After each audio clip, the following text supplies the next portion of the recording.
A Eveline Toscano pergunta, doutora Bruna, cabelo caindo com 4 meses após a gestação e amamentando, é normal? Eveline, existe uma coisa chamada eflúvio telógeno, ela é descrita com frequência, a gente encontra isso na descrição da fisiologia. Então, após o parto, geralmente começa com 3 meses após o parto, por alterações hormonais, a gente sabe que a placenta tem uma produção muito grande de hormônios do crescimento.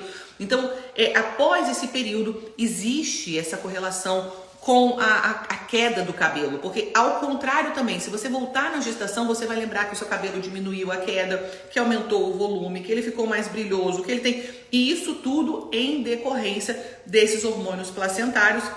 E obviamente porque durante a gestação boa parte das mulheres acaba utilizando algum tipo de suplementação nutricional. Após o parto, o que acontece? Esquece a suplementação nutricional, a placenta, obviamente os hormônios placentários eles já vão perder o seu efeito, porque já não tem mais a gestação em curso. E aí essas alterações relacionadas a unhas, a cabelo cai, a unha fica fraca, fica descamando, isso vai acontecer, isso pode acontecer com frequência. Existe esse relato como se fosse uma questão fisiológica, chamada eflúvio telógeno, que é super difícil de ser avaliado. Quanto a gente perde de cabelo?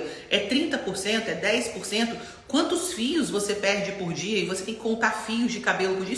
Isso é totalmente inviável, ainda mais para uma mulher que está com 4 meses depois do parto e amamentando.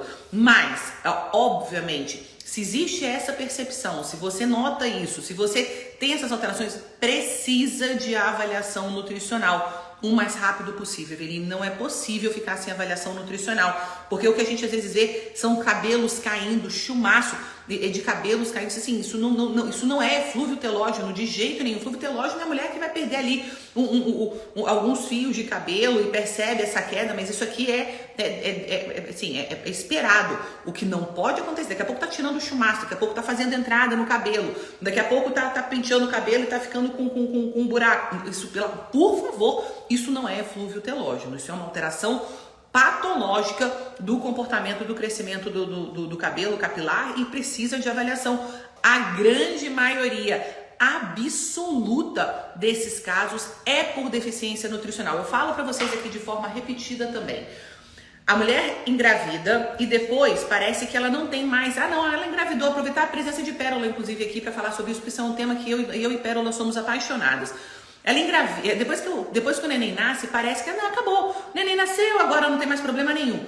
Vocês se esquecem que o leite, a produção do leite humano demanda muito também e por um período prolongado de tempo. Nós estamos falando de 6 meses de lactação exclusiva e 2 anos de lactação. Você imagina o período que tem da mulher que agora ela passou pela gestação com produção de um outro conjunto celular de placenta, de expansão, de volume sanguíneo, ou seja, ela já entra na amamentação precisando de nutrientes. Só que durante a gestação não recebeu os nutrientes adequados, porque só prescreveu sulfato ferroso e ácido fólico, Deus me livre, que isso não pode acontecer mais. Então só usou esse negócio aí que não serve para quase nada hoje em dia. Usou esse negócio. Aí entra na amamentação, tem o parto, beijo de luz, tchau, não quer mais ver. Não sabe mais o que aconteceu. Aí agora ela entra na amamentação e na amamentação ela não tem um acompanhamento nutricional, porque mesmo que não seja com obstetra, tem que ter um nutricionista que seja responsável pela prescrição de suplementação e avaliação de deficiências nutricionais. Isso é importantíssimo. E esse nutricionista precisa prescrever os suplementos adequados. A gente sabe, por exemplo, ferro não passa pelo leite. O ferro, ele é reserva de ferro feita pelo feto durante a gestação. Então, depois que a criança nasce, o ferro que a mãe deu lá pro feto esgota a reserva dela. Se você entra na gestação, você não tem reserva de ferro, você esgota no 3º trimestre, você ainda tem um parto que você, por mais que esteja previsto, você tem uma perda sanguínea, supondo você foi submetido a uma cesárea que aumenta em pelo menos 50% o volume sanguíneo. Se isso acontece, agora você está deficiente em ferro e você não tem mais de onde tirar, porque você esgotou a sua reserva, porque o feto não vai ter, não tem perreps com ele não. O feto ele vai receber o ferro necessário, porque a única forma de um feto receber esse ferro é durante a gestação, porque nos primeiros 6 meses não tem outra fonte de ferro para ele exceto a reserva que foi feita. E o ferro não passa pelo leite materno. Então, existe essa falsa ideia, na verdade, uma ignorância na compreensão a respeito da lactação, dos fatores imunológicos. Isso é um tema que eu sou apaixonada. Lá no Nutrition in Pregnancy, a gente teve algumas aulas sobre isso, sobre fatores imunológicos, sobre sinalizações, sobre passagem de hormônios que são importantes para amadurecimento do eixo. A melatonina, por exemplo, só passa pelo leite materno nos primeiros meses.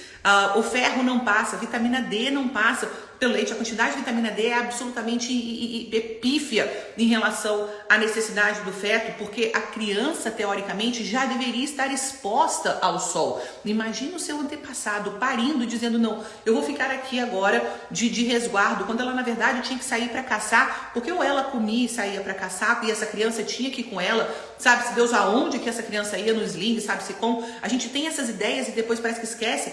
Essa criança tinha que estar exposta ao sol o mais rápido possível. Então, até para ajuste de ciclo circadiano, produção de melatonina e amadurecimento de sinalizações do sistema nervoso central e produção de cortisol pela adrenal. Mas, enfim, a gente precisa lembrar e resgatar essas informações que são básicas. Então, a lactação, ela vai esgotar também o metabolismo materno, mas esse esgotamento não é esgotamento para você ficar consumida, é isso que vocês precisam tirar da cabeça. Se você tem um pré-natal, então eu tive um pré-concepcional adequado, eu estava lá com a minha suplementação adequada, com os meus níveis adequados, com o meu ferro adequado, com vitamina D adequada, se eu estou com os níveis adequados no pré-concepcional, eu ovulo, eu engravido e eu tenho uma gestação saudável. Ok, eu passei aqui meu primeiro checklist. Na gestação, primeiro trimestre, eu obedeci às necessidades fisiológicas do primeiro trimestre, obedeceu-se às necessidades fisiológicas do segundo trimestre e do terceiro trimestre. Se isso acontece, eu não tenho que ficar desesperada em tentar repor deficiências porque não foram obedecidas às informações do terceiro trimestre. Eu sei que eu tenho que dar continuidade a um processo fisiológico, eu tenho que fazer uma manutenção desses nutrientes para lactação, e esses nutrientes eu preciso compreender o que passa pelo leite e o que não passa pelo leite. O que é o leite materno? Eu, inclusive, lá na aula do curso Simplificando Exames e Suplementos na Gestação, os meus alunos já me escutaram falando sobre isso. Tem uma aula sobre lactação, sobre esses fatores nutricionais que são importantes na lactação. E eu digo, a gente tem um hematologista que entende tudo sobre sangue, mas eu não tenho um especialista em leite humano. E o leite humano tem sinalizações tão importantes quanto o sangue. Tem sistema imunológico, sinalizações imunológicas, fatores nutricionais, é um fluido, componentes de macronutrientes, carboidratos, proteínas, ácidos graxos, e o leite humano, cada um tem o seu. Então, o leite humano, ele é a nutrição mais personalizada que existe. A mãe produz a nutrição adequada para o seu filho. Isso é uma coisa fantástica, isso é uma coisa incrível. Então, a composição do leite humano para prematuros, a composição do leite humano em mulheres que têm diabetes, a composição, tudo isso é mudado e precisa ser respeitado. Tudo isso para voltar para você, Eveline. Eu fico aqui ansiosa para falar, porque esse é um tema que eu fico arrepiada aqui, eu fico muito apaixonada por esse tema.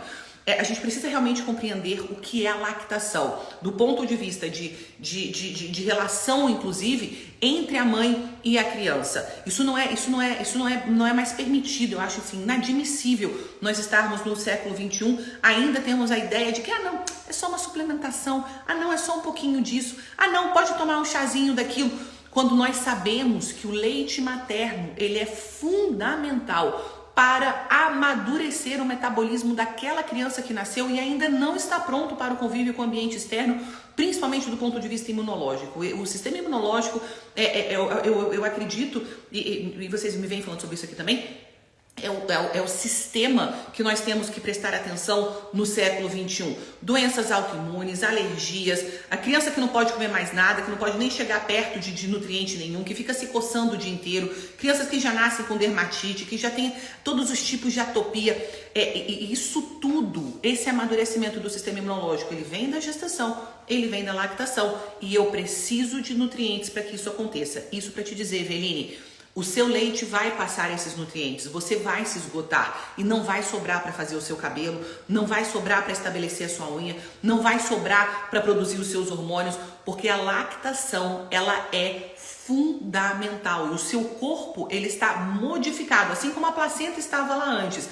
produzindo seus hormônios, agora o seu corpo está modificado para lactação. E essa modificação da lactação, ela exige que você tenha os nutrientes adequados. E se você está em deficiência nutricional, não vai sobrar para você ter manutenção de nenhum tipo de anexo, nem cabelo, nem unha, nem pele, e absolutamente... E produções hormonais como um todo, neurotransmissores, aumenta a chance de depressão pós-parto, alterações relacionadas à produção hormonal, daqui a pouco está tendo alterações gastrointestinais, porque não consegue ter os nutrientes adequados para a produção de ácido clorídrico, por exemplo, não consegue ter a microbiota, porque a microbiota está deficiente em micronutrientes, porque os micronutrientes são importantes para a manutenção da microbiota. Então, as coisas elas vão acontecendo num ciclo de tal maneira que a gente vai volta e a gente vai encontrar uma deficiência nutricional. Então, eu recomendo altamente, Eveline, que você procure um profissional que possa fazer essa sua avaliação de deficiências nutricionais.